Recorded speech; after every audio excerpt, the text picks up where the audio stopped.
اللہ کے اچھے اچھے ناموں میں سے ہم پڑھیں گے الاول، اس کا مطلب ہے پہلا۔ سورۃ الحدید میں اللہ تعالیٰ کا فرمان ہے هو الاول والآخر والظاہر والباطن، وہی اول ہے، وہی آخر ہے، وہی ظاہر ہے، وہی باطن ہے، وہو بکل شیء علیم، اور وہ ہر چیز کا علم رکھنے والا ہے۔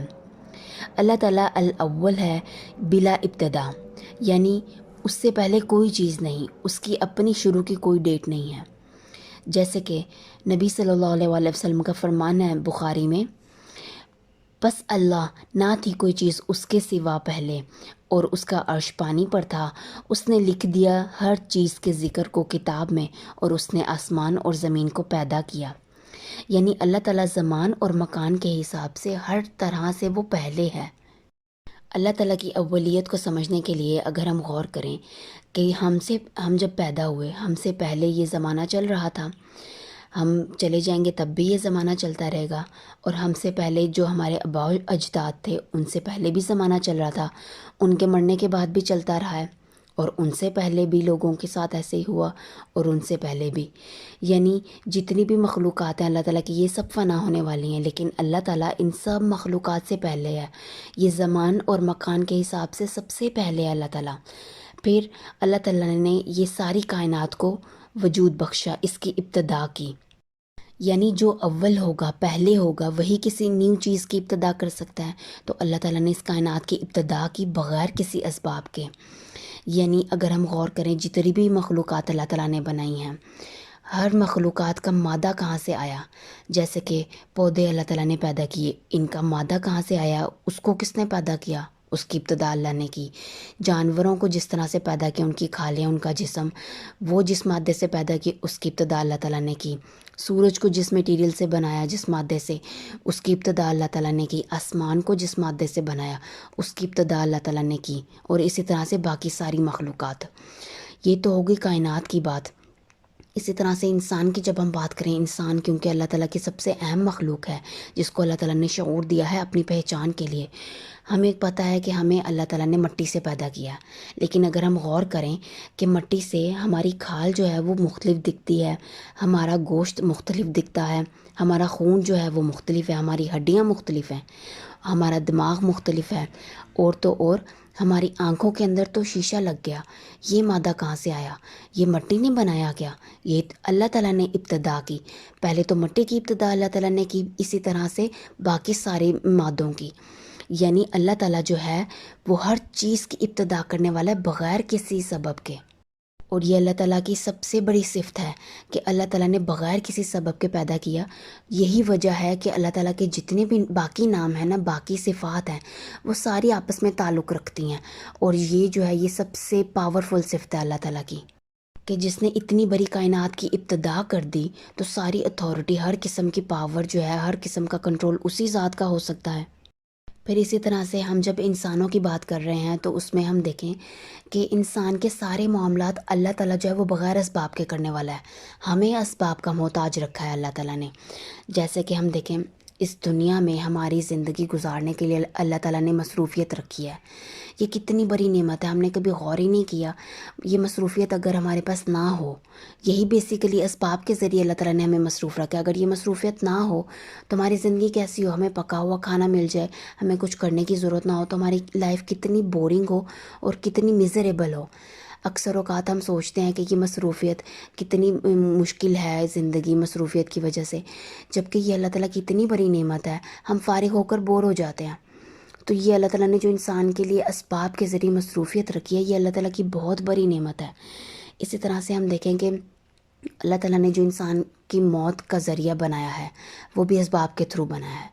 موت تو ہمارے لیے اٹل ہے کہ ہم سب نے فنا ہونا ہے، مرنا ہے، لیکن جو ذریعہ اللہ تعالیٰ بنا دیتے ہیں، کسی کو گردے فیل ہونے سے موت آتی ہے، کسی کو ہارٹ اٹیک سے موت آ جاتی ہے، کسی کو اچانک سے ایکسیڈنٹ سے موت آ جاتی ہے۔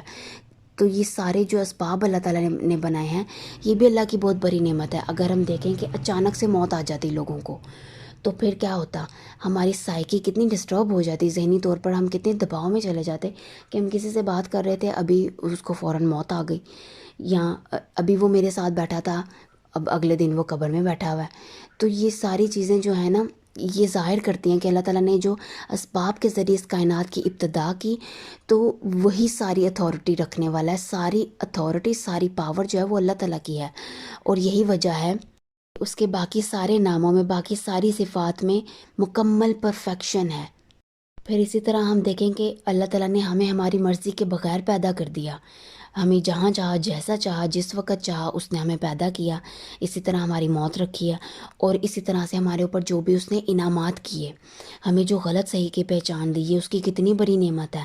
پھر ہمیں ہدایت دیتا ہے، ہماری رہنمائی کرتا ہے، اس میں انسان کا کوئی عمل دخل نہیں ہے، نہ ہی انسان کے پاس کوئی ٹیلنٹ ہے تو وہ اس کی اپنی مرضی کی وجہ سے ہے، یہ سب کے سب اللہ تعالیٰ کے فضل اور احسان کی وجہ سے ہے۔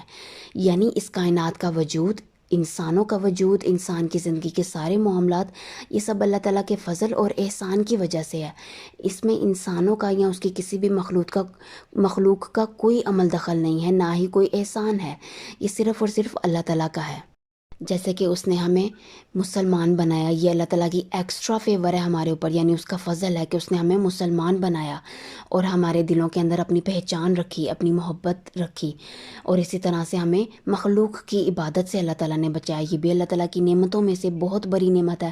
اگر وہ ہمیں اپنی مخلوقات کے آگے جھکنے کو کہہ دیتا تو اس کی مخلوقات تو کتنی کمزور ہیں، ہماری طرح ڈفرینٹ معاملات میں کمزور ہیں، تو یہ ساری باتیں جو ہیں نا یہ تقاضا کرتی ہیں کہ وہی اول ہے تو اس کی اولیت کی وجہ سے ہمیں اسی کی عبادت کرنی چاہیے، اسی کا احسان مند ہونا چاہیے، اسی کی نعمتوں کو شکر ادا کرنا چاہیے۔ جیسے کہ اللہ سبحانہ و تعالیٰ اول ہے، پہلے ہے، اس نے ابتدا کی ہمارے اوپر اتنی زیادہ نعمتیں کر کے، اگر ہم اپنی نعمتوں کو ہی گننا شروع کریں تو ہم شمار بھی نہیں کر سکتے کہ ہمارے پاس اس کی کیسی کیسی نعمتیں ہیں۔ جیسے کہ ہم دیکھیں کہ جب ہمیں پیاس لگتی ہے، ہمارے سامنے جب پانی کا گلاس آتا ہے تو وہ پانی کا گلاس ہمارے لیے انف ہوتا ہے کیونکہ ہمیں پیاس لگی ہوتی ہے۔ اگر ہمیں پیاس نہ ہو تو ہمارے سامنے جگ بھر کر بھی آ جائے گا پانی کا تو ہمارے لیے کوئی فائدہ مند نہیں ہوگا، نہ ہمیں شوق ہوگا اسے پینے کا۔ تو یہ جو شوق ہے، ضرورت ہے، اور ضرورت کے ساتھ وہ ہماری باڈی اس کو جو ایبزارب کر لیتی ہے، یہ اللہ تعالیٰ کی بہت بڑی نعمت ہے۔ اور اسی طرح اگر پانی ہمیں کوئی انسان پکڑاتا ہے تو ہم اس کے کتنے زیادہ شکر گزار ہوتے ہیں۔ تو وہ ذات جو ہماری پیاس کو بجھاتا ہے، اس نے سبب بنایا نا کسی کو ہمیں پکڑانے کا، یا اسی نے پانی دیا، اس کی ابتدا کی ہماری پیاس بجھانے کی، تو ہمیں اس کا شکر گزار ہونا چاہیے جس نے اتنی نعمتیں ہمارے اوپر کی۔ اس کی اولیت تقاضا کرتی ہے کہ ہر قسم کی عبادت، حمد و شکر اور توکل، یہ سب کچھ اللہ تعالیٰ کے لیے کیا جائے۔ جیسے کہ سورۃ شورا میں اللہ تعالیٰ کا فرمان ہے، یہ ہے اللہ میرا رب، اسی پر میں نے توکل کیا اور اسی کی طرف میں نے رجوع کیا۔ پیدا کرنے والا ہے آسمان و زمین کو، اس نے تمہارے لیے تمہارے نفسوں میں سے جوڑے بنائے اور مویشیوں کے جوڑے بنائے، اور پھیلا دیتا ہے تم کو اس زمین پر، اس جیسی کوئی چیز نہیں، اور وہ سننے والا دیکھنے والا ہے۔ اسی کے لیے ہیں کنجیاں آسمان و زمین کی، وہ پھیلا دیتا ہے رزق جس کے لیے چاہتا ہے اور تنگ کر دیتا ہے اندازے سے دیتا ہے، بے شک اللہ ہر چیز کو جاننے والا ہے۔ اسی طرح سے اختتام کرتے ہیں نبی صلی اللہ علیہ وآلہ وسلم کی خوبصورت سی دعا پر، اللہم انت الاول فلیس قبلک شیء، اے اللہ تو ہی اول ہے، تجھ سے پہلے کوئی نہیں، وانت الآخر فلیس بعدک شیء، اور تو ہی آخر ہے، تیرے بعد کوئی چیز نہیں، وانت الظاہر فلیس فوقک شیء، تو ہی غالب ہے، تیرے اوپر کوئی چیز نہیں، وانت الباطن فلیس دونک شیء، اور تو ہی قریب ہے، تیرے سے زیادہ قریب کوئی چیز نہیں، اقضی عنا الدین واغننا من الفقر، ہمارا قرض چکا دے ہم سے اور تو ہمیں غنی کر دے محتاجی سے۔ یعنی اس حدیث میں، اس دعا میں سب سے پہلے اللہ تعالیٰ کی حمد و ثنا کی گئی ہے، اور اس کے بعد اللہ تعالیٰ سے دعا کی گئی ہے کہ ہمارا قرض چکا دے اور ہمیں فقر سے غنا کر دے۔ ہم سوچتے ہیں کہ فقیری جو ہے وہ صرف دولت نہ ہونے کے اوپر ہے، جبکہ فقیری، محتاجی جو ہے وہ ہر معاملے میں ہو سکتی ہے۔ اگر ہم اپنی زندگی میں کسی بھی طرح سے محتاج ہیں کسی کے، تو ہمیں اللہ تعالیٰ سے یہ دعا کرنی چاہیے جو ہمارے نبی نے ہمیں سکھائی، اللہ تعالیٰ کی حمد و ثنا، اس کے ناموں کا وسیلہ دے کر اس سے دعا کریں۔ اسی طرح سے سے اگر ہم اللہ تعالیٰ کی صحیح معنوں میں پہچان حاصل کرنا چاہتے ہیں تو ہمیں اللہ تعالیٰ کو اس نام کے ساتھ کثرت سے پکارنا ہے۔ اور اگر ہم اپنی زندگی میں بہت سے معاملات میں مشکلات میں ہیں، ہمیں اسباب کی سمجھ نہیں آ رہی کہ یہ کام کس طرح سے ہوگا، اس کے لیے کوئی سبب بھی نہیں ہے، تو اللہ تعالیٰ کو اس نام کے ساتھ کثرت سے پکارنا ہے جو بغیر اسباب کے ہر چیز کی ابتدا کرنے والا ہے، جس نے اتنی بڑی بڑی مخلوقات کی ابتدا کر دی بغیر سبب کے، تو وہ ہمارے چاہنے پر، ہمارے مانگنے پر، بغیر اسباب کے کوئی نہ کوئی وسیلہ بنا کر ہمارے لیے کچھ بھی کرنے پر قادر ہے۔